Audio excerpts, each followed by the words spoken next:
merci pour l'introduction. En effet, je suis neuropsychologue au sein du service PEC, c'est à Lyon, mon premier épisode psychotique, et c'est un service qui fait partie de la structure de réhabilitation psychosociale. Donc, dans cette structure, j'y suis depuis 2 ans, et au service PEC depuis depuis 3 mois, donc c'est assez récent.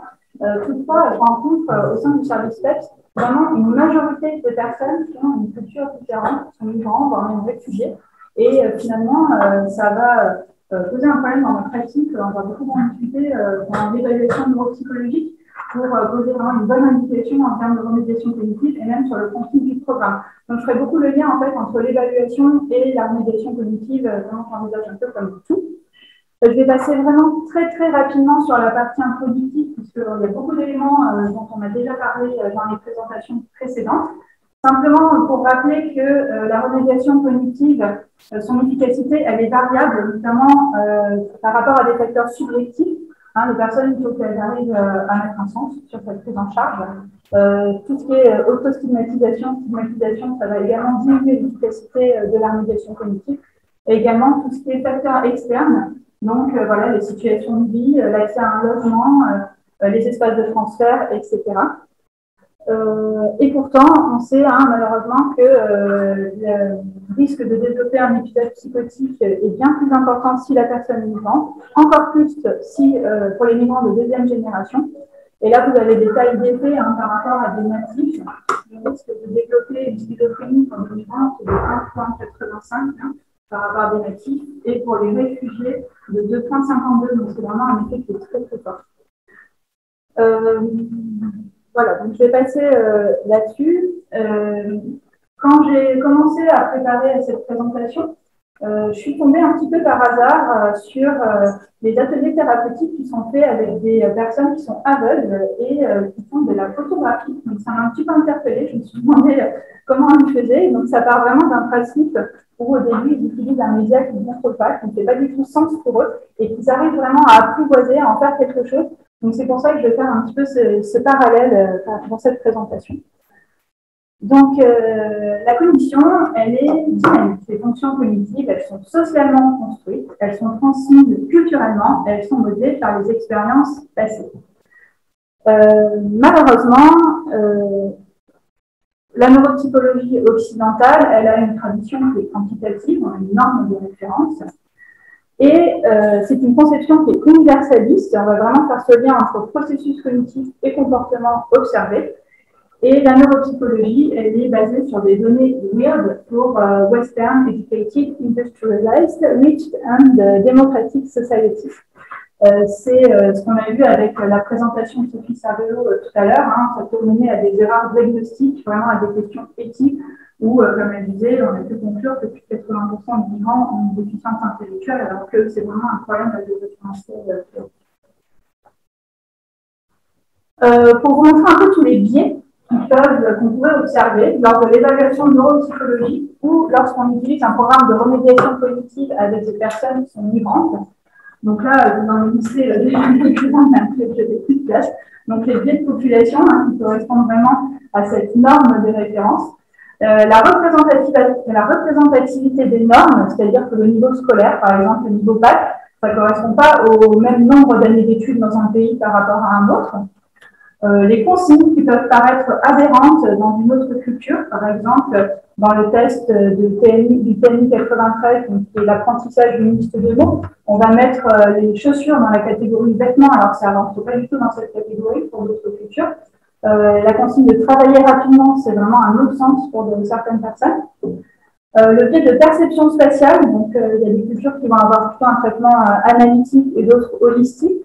Le sens de la lecture, bien sûr, qui est différent. Tout ça, en fait, ça va amener à des stratégies d'exploration spatiale qui sont complètement différentes. Donc, les stratégies qu'on propose d'utiliser parfois en médiation cognitive ne sont pas adaptées.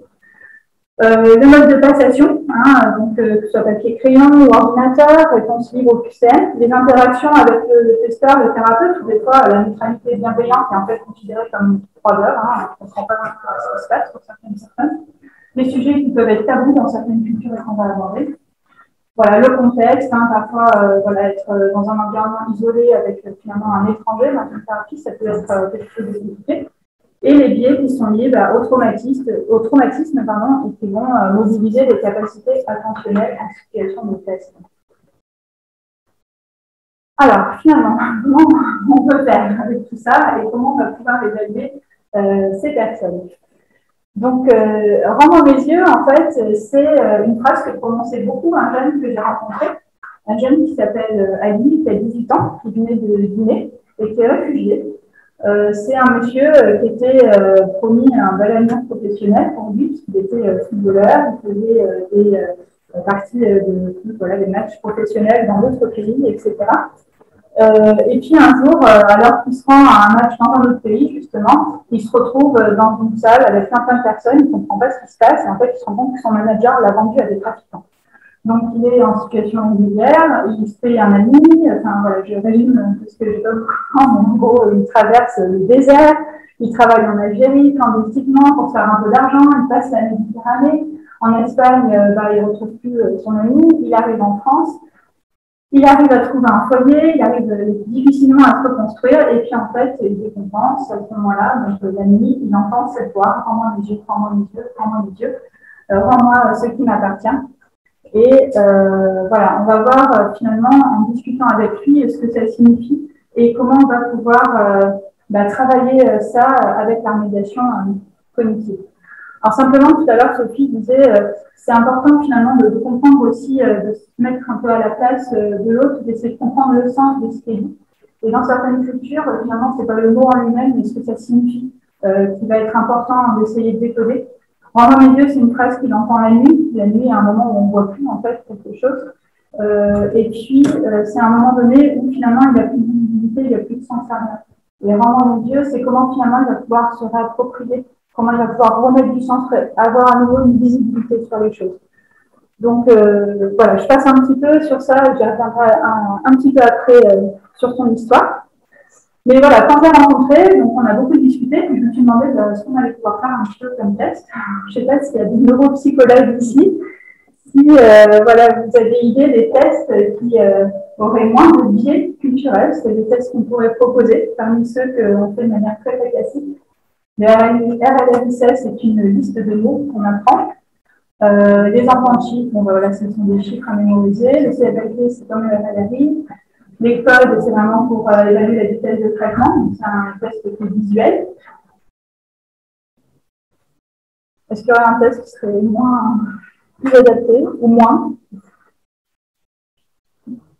Alors, généralement, le RLRI, on sait qu'on ne va pas trop l'utiliser parce que c'est un test engagé, il y a beaucoup de biais.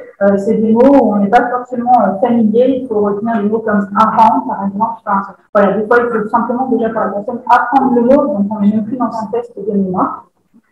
Et de manière générale, ce qu'on va faire de manière très intuitive, c'est s'affranchir du langage pour préférer des tests visuels, en se disant qu'il y aura moins de biais de ces tests-là. Malheureusement, c'est pas le cas. Hein. La figure de Ré, par exemple, c'est une figure qui est complexe avec beaucoup d'angles droits et des lignes droites. Seulement, dans certaines cultures, on va plutôt avoir tendance à être familier avec des rondeurs, des arabesques, etc. Et du coup, ça ne va pas du tout. Déjà, ça va être plus difficile à mémoriser, puisque c'est la figure de Ré, on peut la proposer pour la mémoire et aussi pour la planification, mais ce ne sera pas non plus la même planification. Donc, il y a beaucoup de personnes d'une autre culture qui échouent à ce test. Au niveau du Stroop, donc c'est un test qu'on dirait une inhibition, où on est sur des rectangles de couleurs et il faut donner la couleur de l'encre. Sauf qu'en fait, les caractéristiques phonémiques des couleurs ne sont pas les mêmes dans toutes les langues. Par exemple, en arabe, le rouge, ça a 2 syllabes, alors que voilà, en français, on n'en aura qu'une. Donc, le sens de la lecture est aussi modifié. Donc, c'est pareil, c'est un test qui a vraiment un biais culturel très important. Pour le TNT qui va mesurer la flexibilité, c'est pareil, c'est un test qui a vraiment un biais culturel extrêmement important, puisqu'on n'apprend pas l'alphabet dans le même ordre dans d'autres cultures. Donc, tous ces tests-là, qui sont des tests visuels, finalement, on va observer que ça va amener encore plus de biais que les tests langagiers. Donc, c'est vraiment une bonne idée. Et on essaye de faire ça aussi parce que y a des cultures qui sont plutôt basées sur certains sens que sur d'autres, on va dire. Et nous, on va vraiment parler d'oculocentrisme. En Occident, on est vraiment basé sur la vision. revenir à du visuel, c'est revenir à quelque chose qui est vraiment familier pour nous, qu'on a l'impression de plus maîtriser par rapport à tout ce qui est oralité. Et c'est différent, par exemple, dans les cultures arabo-persanes, on est plutôt sur des cultures de l'oralité et de l'édition. Et ou presque tous les programmes de médiation cognitive sont également énormément basés sur le visuel, qui utilise beaucoup ce sens. La notion de perception et de gestion du temps est également très différente en fonction des cultures et les tests chronométrés de manière générale vont apporter un biais très important. Donc, il vaut mieux ne pas les utiliser maintenant. Rapidement, au niveau de la mémoire, voilà, ça va poser des difficultés au niveau de la fréquence d'occurrence des mots qui sont encodés, la définition des catégories. Il faut faire attention également aux histoires logiques, puisqu'on disait, finalement, ce qui est dit est plus important que les mots à utiliser pour certaines cultures. Donc, ils vont dire d'autres choses que les mots qu'on leur demande de rappeler. Ils vont typiquement échouer également des tests. Et pour la mémoire de travail, c'est pareil, on a l'impression qu'il pourrait y avoir moins de biais, sauf que les caractéristiques phoniques vont modifier la taille de l'enfant, dans le sens où dans l'arabe, par exemple, les chiffres peuvent être bisyllabiques, voire même trisyllabiques, donc ça va vraiment modifier la taille de l'enfant. Il y a des auteurs qui préconisent d'inscrire les mots dans une histoire concrète pour une liste d'apprentissage, par exemple. Ça va vraiment aider les personnes à mettre du sens et du coup les aider au maximum, à améliorer leur performance. Donc voilà, là vous avez un petit résumé de quel type de test on pourrait plutôt favoriser lors d'une évaluation neuropsychologique. Donc je vais passer là-dessus, mais comme le diaporama sera en ligne, on pourra regarder si vous souhaitez. Et je vais juste citer le programme Circuit de remédiation cognitive, qui est vraiment intéressant puisqu'il permet de se balader dans une ville virtuelle et on va pouvoir faire des exercices beaucoup plus écologiques en remédiation cognitive, comme faire ses courses, essayer de se souvenir du prénom des gens qu'on rencontre à la fac ou au travail, de rattraper des caractéristiques physiques, etc. Donc des exercices beaucoup plus écologiques.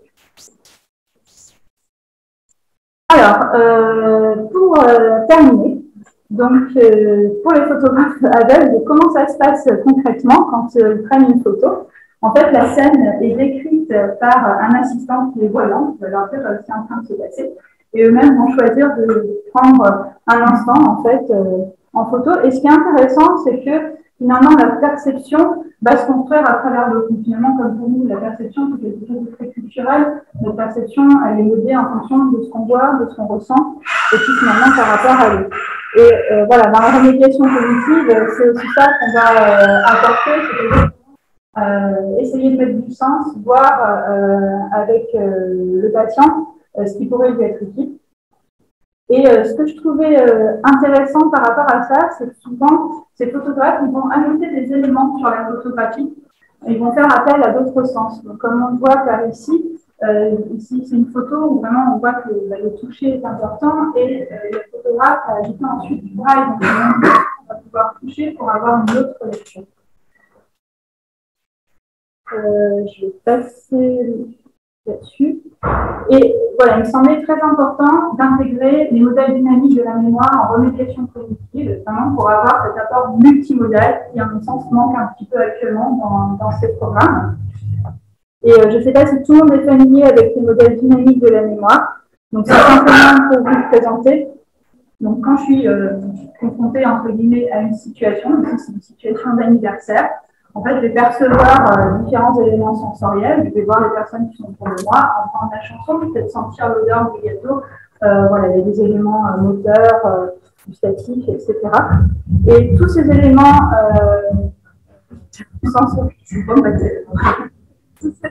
sensorimoteurs seront encodés en mémoire, ils seront intégrés. Et voilà. Et le jour où je vais être confrontée, donc au fur et à mesure du temps, pardon, je me barre un petit peu, je vais être confrontée à différentes situations et intégrer différentes traces cinésiques qui auront chacune leur particularité sensorielle. Et le jour où je suis à nouveau confrontée à une situation qui est similaire à la première, donc une nouvelle fête d'anniversaire, donc vous voyez par exemple que ce n'est pas le même gâteau, mais ça va activer en mémoire les éléments sensorimoteurs qui ont été intégrés et je vais pouvoir finalement élaborer en fait autour de cette situation. Donc, ça va me permettre de créer des images mentales qui vont permettre de voyager à travers le temps, de recréer le passé en simulant les détails de mon expérience passée, et de pouvoir également me projeter dans le futur. Et ça, vraiment, mettre ce sens sur les exercices de remédiation cognitive, bah, ça manque un petit peu et c'est notamment quelque chose qui est très compliqué pour les patients qu'on rencontre. Voilà, je vais passer sur les émotions. Et donc, il me reste 1 minute. Donc voilà, ce jeune Ali, finalement, ce qui était important pour moi, c'est vraiment de faire le lien aussi avec l'imam qu'il rencontrait et voir finalement comment la réflexion cognitive allait pouvoir le soutenir dans les rituels qu'il allait pouvoir réaliser avec l'imam, puisque pour lui, c'était finalement cette prise en charge thérapeutique-là qui était prioritaire, qui était la plus importante. Donc voilà, il avait un médicament à base d'herbe pour s'enduire le corps, pour se purifier, etc. Donc c'était vraiment quelque chose de très ritualisé à faire dans un certain ordre. Donc on a travaillé la planification en s'appuyant sur ça. Il fallait qu'il puisse réciter le Coran en buvant de l'eau, là aussi dans un certain, d'une certaine manière. Et il participait à des rituels musicaux. Donc voilà, en fait, on s'est appuyé vraiment sur tous ces éléments-là, mais qui m'ont vraiment dit. Je termine. Ok. Voilà. Et surtout, on a fait beaucoup de séances à l'extérieur, en fait. On s'est beaucoup promené. Je demandais surtout à la fin des promenades de me dire quels étaient les éléments qu'il avait entendus, ce qu'il avait ressenti, etc. Et on a beaucoup travaillé la mémoire comme ça, à chaque fin de séance aussi. Donc, on lui donnait un mot, il fallait qu'il associe à ce mot quelque chose de passé et de personnel et quelque chose plutôt agréable, je sais pas, vacances, au soleil, etc. Et de plus en plus, un mot qui allait sur sa problématique. C'est de plus en plus difficile à trouver quelque chose associé. Mais vraiment, voilà, l'idée de faire le lien entre les émotions et ces expériences, c'est à lui. Petite simple, parce que quand même, ça m'embête de ne pas vous le montrer. C'est juste dans la restitution du bilan neuropsychologique, comment aussi on peut peut-être voilà, utiliser ce genre de graphique. Et c'est très très bien, hein, les batteries qui sont aussi, mais peut-être pour les personnes voilà, dans notre culture, des fois le lit à l'envers, c'est plus compliqué à expliquer. Que là, on voit vraiment si la zone verte c'est la norme et le tracé bleu les résultats du patient, on voit tout de suite si c'est dans la norme, si c'est en excès, si c'est etc. Voilà, et puis pourquoi pas utiliser des fois simplement des petits pictogrammes pour montrer que ça c'est la mémoire à long terme, la planification, l'attention, etc. pour s'extraire le langage, donc pour se voir la communication et voilà, pas dans la liste. Merci.